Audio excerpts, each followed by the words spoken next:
ambiental e também sobre políticas públicas voltadas para a sustentabilidade em todo o território nacional. Eu estou com a doutora Marinalva Torres para falar um pouquinho desse assunto. Doutora, muito prazer, satisfação tê-la aqui. Como que você hoje trabalha e entende o direito ambiental no Brasil? Muito prazer também, né? Eu entendo de forma ampla, não trabalhamos, eu coloco trabalhamos porque eu não trabalho sozinha, né? Precisamos de uma equipe multidisciplinar para trabalhar com o direito ambiental. Que o direito ambiental é transversal e entra em várias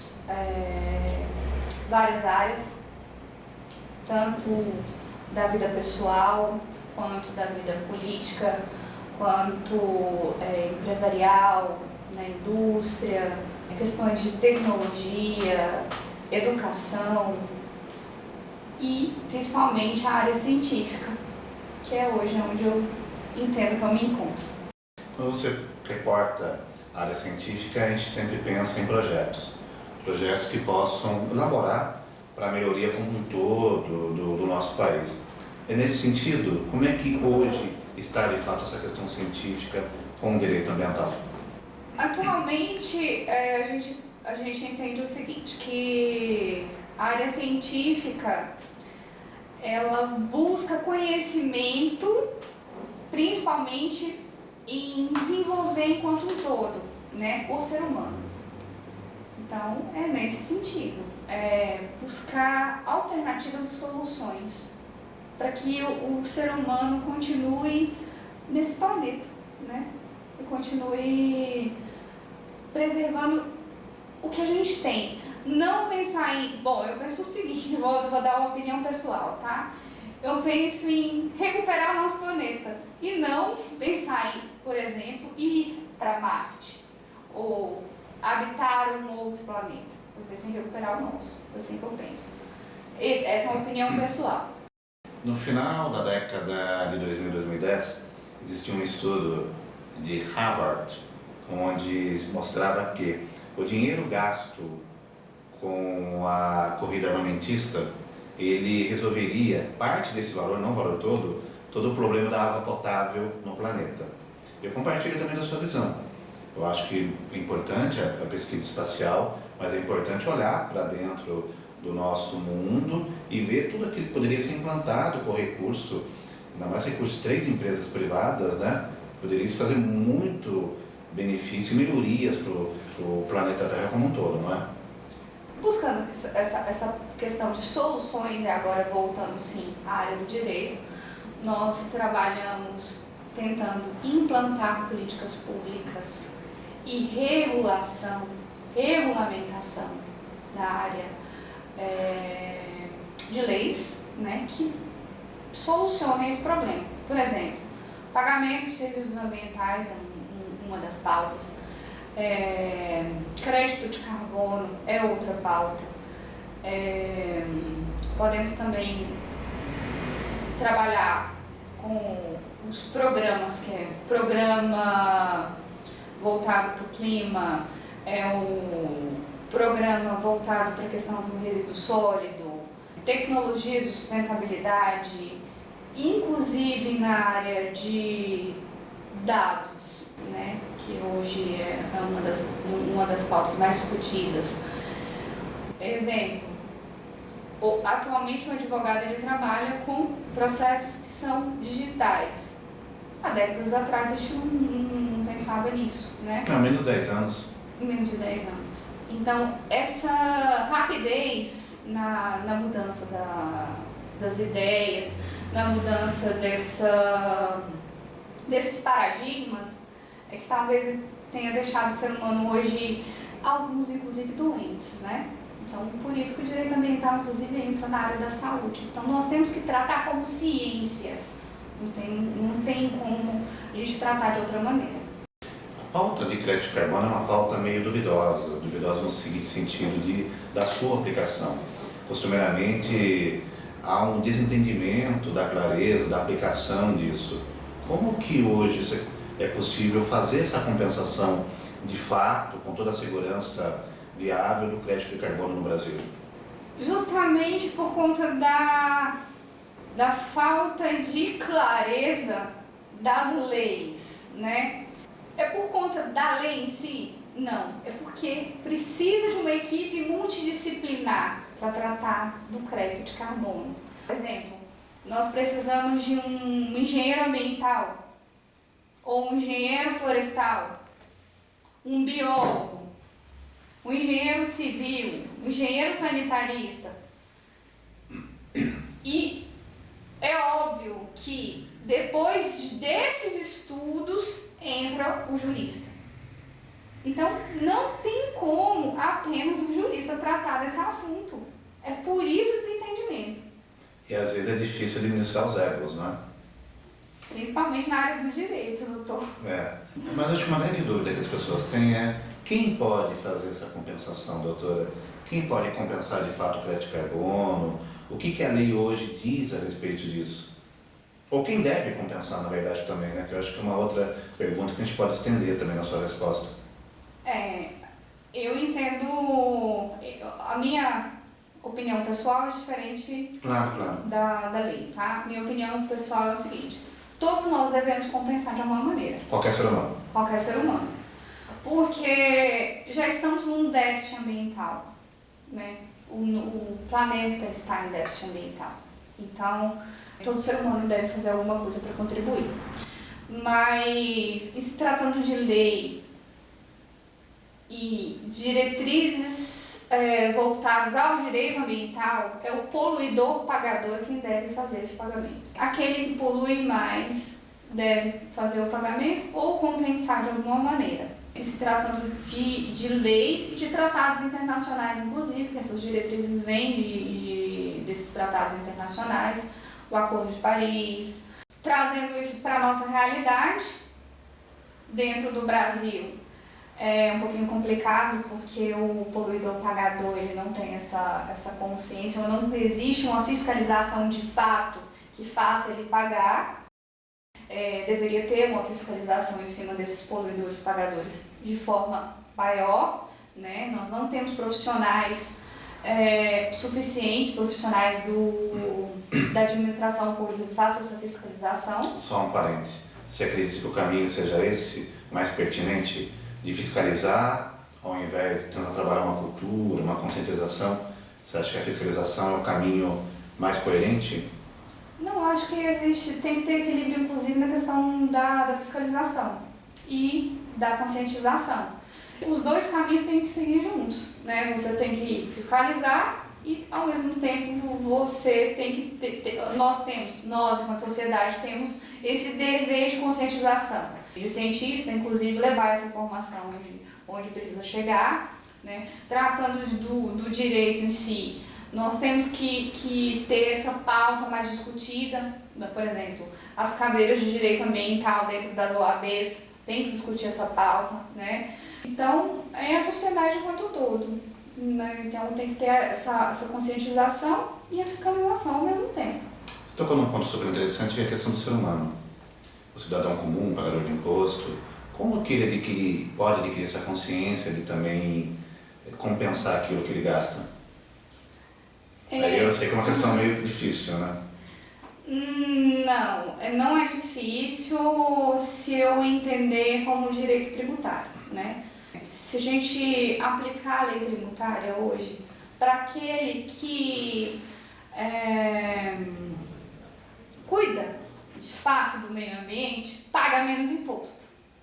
Só não existe essa consciência, né? Então, se eu aplicar a legislação tributária junto com a legislação ambiental, eu consigo pagar menos imposto. Hoje nós temos o ICMS ecológico, tem alguns municípios que inclusive aplicam o IPTU verde e assim sucessivamente. Por quê? Porque a pauta ela Tem até alguns tentando implantar um pedágio verde. Você entra ali para ir na praia, você paga um pedágio, enfim. Eu acho interessante até. Isso. Já buscando essa questão da pegada de carbono, que foi que está inclusive descrita no decreto, né, no decreto sobre crédito de carbono. Se a gente tratar como direito tributário, é possível pagar menos imposto. Então isso eu acho que já é um incentivo. Ou você paga menos imposto, ou você paga praticamente nenhum imposto, em alguns casos, né? Então essa questão do incentivo também, se tratando de ciência, já é uma questão de educação ambiental. Eu te dou um incentivo caso você tenha boas práticas, né? Então, por isso que nós temos que tratar enquanto todo, não tem como falar somente da parte de direito, ou falar assim, não, nós vamos, a partir de hoje, tratar isso somente como ciência, ou nós vamos tratar o meio ambiente apenas como questão financeira. Tem que ser coeso. Tem que ser coeso e tem que ter equilíbrio. Né? Doutora, para a gente finalizar, aproveitando a questão tributária, o Congresso essa semana está voltando a discutir a reforma tributária. Rapidamente, você tem alguma opinião, a sua expectativa a respeito dessa reforma que seria tão importante, mas a gente sabe que tem aí os percalços políticos? A minha opinião diz respeito à questão da reforma tributária. Sim. Ou voltado para a parte do direito ambiental? As duas coisas eu acho que casam, né? Mas logicamente que talvez a parte ambiental não estaria dentro da reforma tributária em Brasília, né? Acho que está um pouco longe ainda.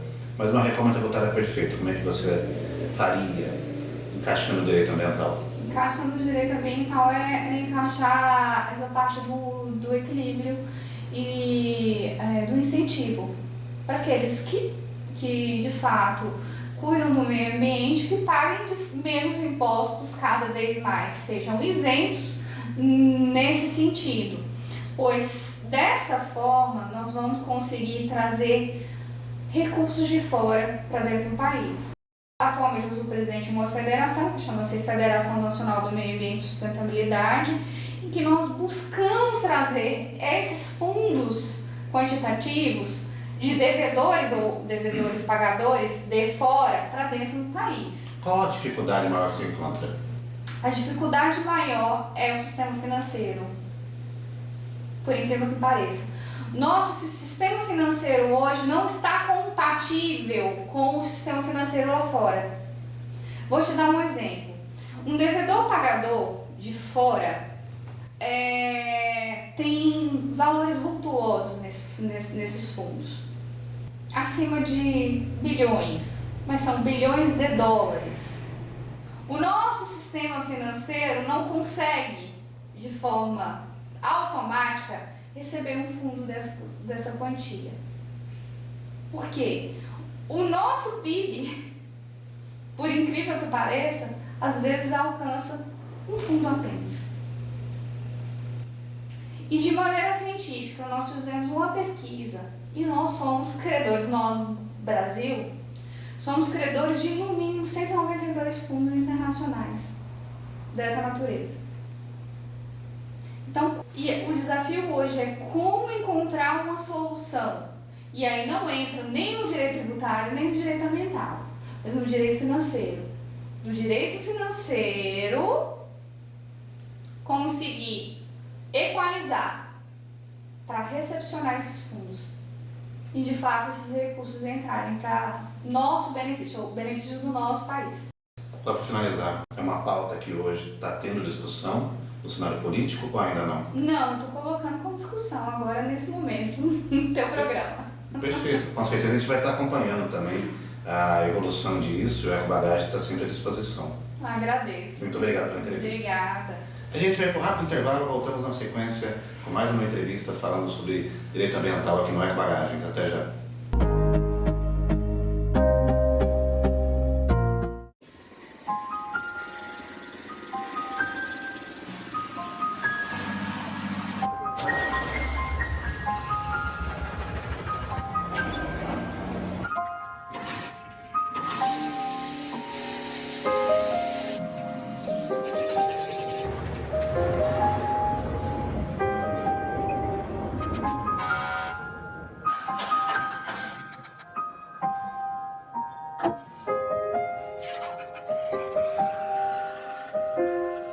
You already switched to electricity for many things. for travelling. Renault ZE, 100% electric, 0% emission.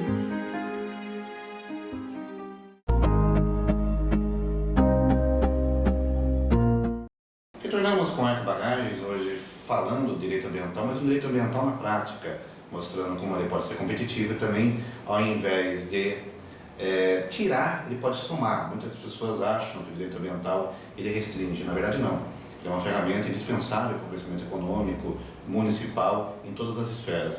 Converso agora com Marcos Eduardo Piva, para falar um pouquinho sobre esse outro lado competitivo do direito ambiental. Tudo bom? Perfeito. Muito obrigado primeiro pela oportunidade de expor alguns conhecimentos que temos, que nem sempre estão expostos aí para a coletividade, né? Mas são de interesse, né, de todos, exatamente porque vinculam a vida de todos, né? E vinculam hoje também os resultados econômicos de todos também. E é com esse conceito, na realidade, que há um interesse não só dos empresários, mas há um interesse da federação, há um interesse dos municípios e dos estados também, bem assim a turma do agronegócio, né, que são obrigados de uma forma ou de outra a preservar uma área e que custou, né? A partir do momento que ele foi comprar aquela fazenda, ele reserva uma área verde efetivamente por questão legal e não tem nenhum benefício com aquilo, só tem um custo econômico na aquisição. Isso já tem solução, hoje já tem legislação que dá essas alternativas de trazer exatamente esse resultado econômico condizente a essas áreas verdes preservadas, né? E com satisfação é o que nós fazemos também, é um tipo de projeto que a gente desenvolve para empresários, para o agronegócio, para o setor efetivamente das grandes fazendas, das pequenas fazendas, na área indígena também, tá? Ou seja, existe esse projeto já buscado exatamente para trazer os melhores resultados. Isso com parcerias. Uma questão importante, por exemplo, essa questão de compensação ambiental das áreas de APP, geralmente a lei municipal, um modelo mais simples para as pessoas entenderem, quando uma empresa recebe do município um terreno para se instalar lá, gerar emprego, geralmente tem que destinar 10% ou 20% daquela área para ser verde, para a questão de APP. Sim. Às vezes ele pode compensar fora, dependendo da lei municipal. Mas é uma visão muito limitada de a gente enxergar todo o processo do direito ambiental. O direito ambiental é muito mais competitivo que isso, não é? Muito mais. Até onde ele se encaixa hoje para a indústria, para o município, para gerar essa competitividade, essa roda econômica que pode ser muito proveitosa para ambos?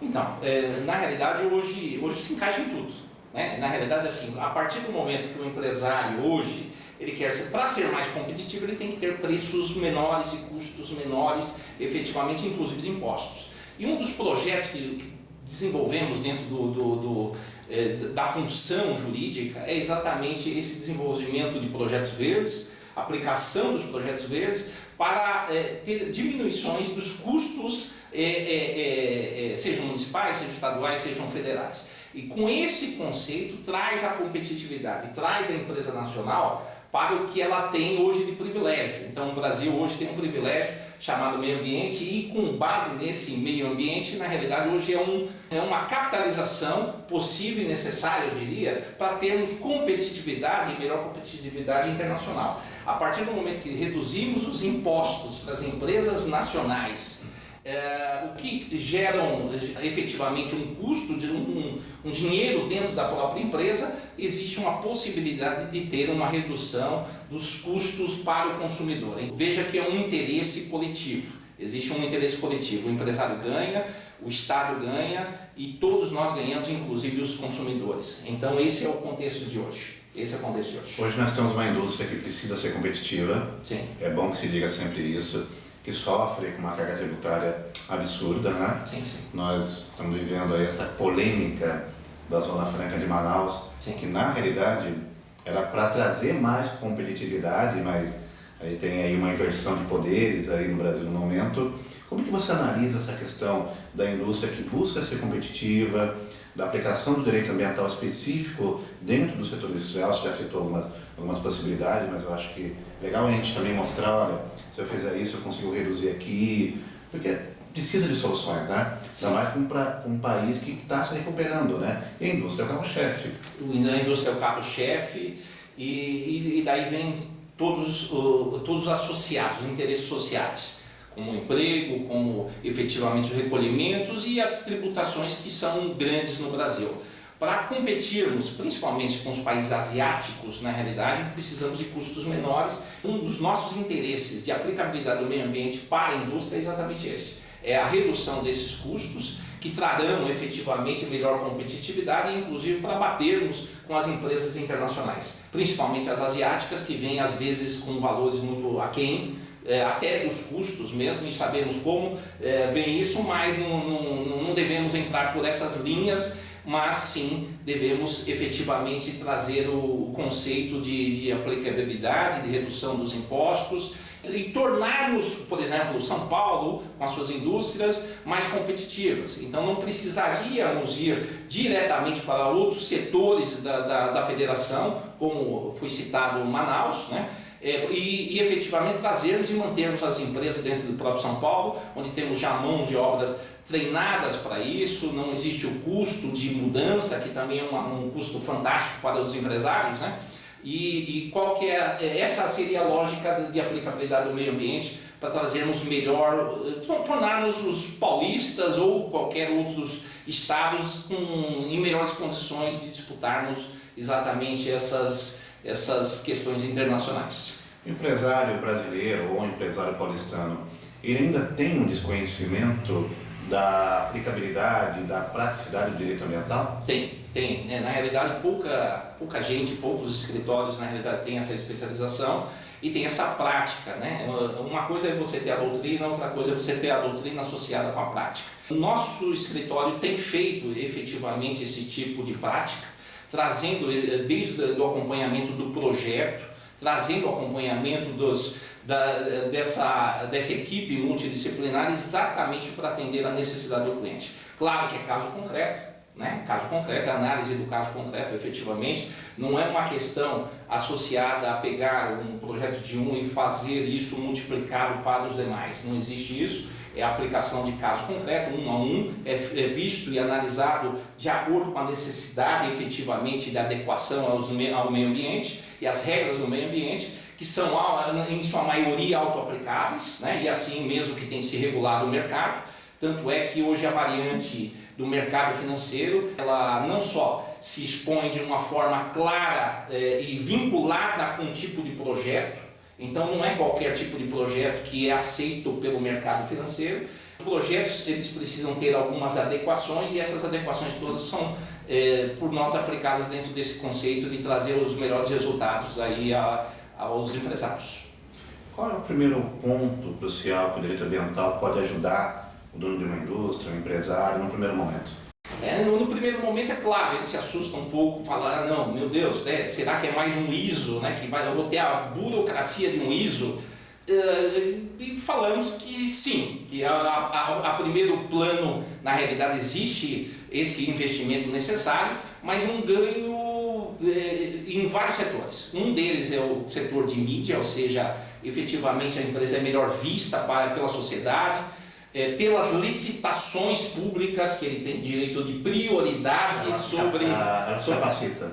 Ela capacita e, na realidade, ela dá privilégios às licitações públicas. Então, entre dois competidores, onde um tenha adequação ao meio ambiente e o outro não tem adequação ao meio ambiente, que cobrem efetivamente valores muito similares, na realidade, a prioridade é daquele que tem um plano de meio ambiente. Então, com esse conceito, por si só, aumentam as camadas exatamente de tomadas de serviços, seja do governo federal, estadual, municipal, pelas regras internacionais que o Brasil ratificou também. Então, esse conceito, somado à redução de impostos, aí vira uma empresa campeã. Junto com a mídia positiva para o ângulo da sociedade, para o ângulo internacional também, me parece que é esse o conceito que os empresários precisam adquirir exatamente para entenderem melhor que o meio ambiente hoje não é negativo, é positivo e muito positivo.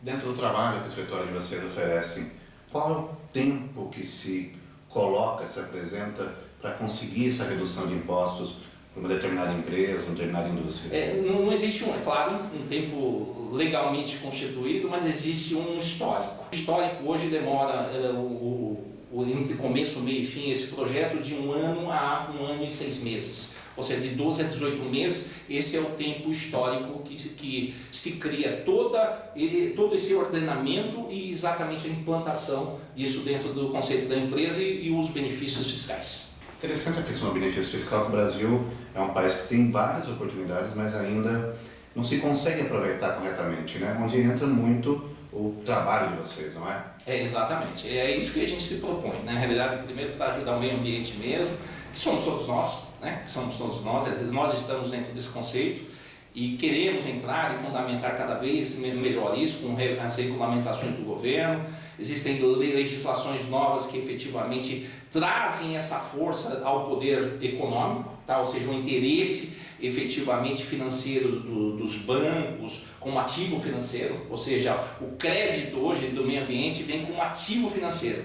E em sendo ativo financeiro, hoje o mercado brasileiro vai começar a olhar com outros olhos, tá? Com olhos mais de necessidade, como se fosse uma criptomoeda verde, como se fosse alguma coisa que realmente ele possa ganhar com aquilo. Então ganha toda a cadeia. Então desde daquele que comprou a terra, ele é obrigado a manter a área verde, ainda bem, né? No mínimo 20%, e daí em diante, isso vale para condomínios, vale para fazendas, vale para o estado, vale para o município, vale para os indígenas, vale para todo o território nacional e internacional também. Mas, como eu digo, hoje é o momento do Brasil. Hoje é o momento do Brasil de termos efetivamente esse petróleo verde, e não só verde, né? Hoje o petróleo azul também, né? Que vem dos mares, dos rios, e de uma forma ou de outra esse conceito tem que ficar muito bem colocado dentro da mente, principalmente dos empresários, que vão fazer reger toda a sociedade como exemplo. Por último, para finalizarmos, me parece que não se trata de problemas de leis, né? Se trata realmente de aplicabilidade. É isso mesmo? A nossa legislação ambiental hoje está redonda? Então é mais uma questão de se posicionar e aplicar? Perfeito. Eu diria as duas coisas, né? Claro que a legislação ela precisa ser sempre aprimorada, sempre melhorada, mas já existe uma legislação que guarnece efetivamente esse tipo de projeto, esse tipo de benefício social e benefício aos empresários e aos agronegócios como um todo, né? Então já existe a Bolsa de Valores, que faz a regulamentação e faz efetivamente essa questão do mercado em si financeiro aplicável, né? E existe também esse ativo financeiro conceituado. Então isso a legislação já autoriza, mas é claro que a prática é muito melhor do que a teoria, né? Então temos que partir efetivamente para a prática e de uma forma acelerada. E essa prática acelerada é que vai trazer efetivamente o Brasil para realmente do mundo e do tamanho que nós quisermos. Também como cultura, mas não só como cultura, mas sim ao benefício das finanças do próprio país, é onde vai trazer o resultado econômico, onde vai trazer efetivamente o emprego e vai trazer a técnica e a boa técnica a melhor do mundo. Perfeito. Doutor, muito obrigado pela sua participação. Saúde e sorte a todos. Chegamos ao final do Ecobagagem de hoje, agradeço a audiência de todos e convido vocês a estarem conosco no nosso próximo encontro. Até lá. Até lá.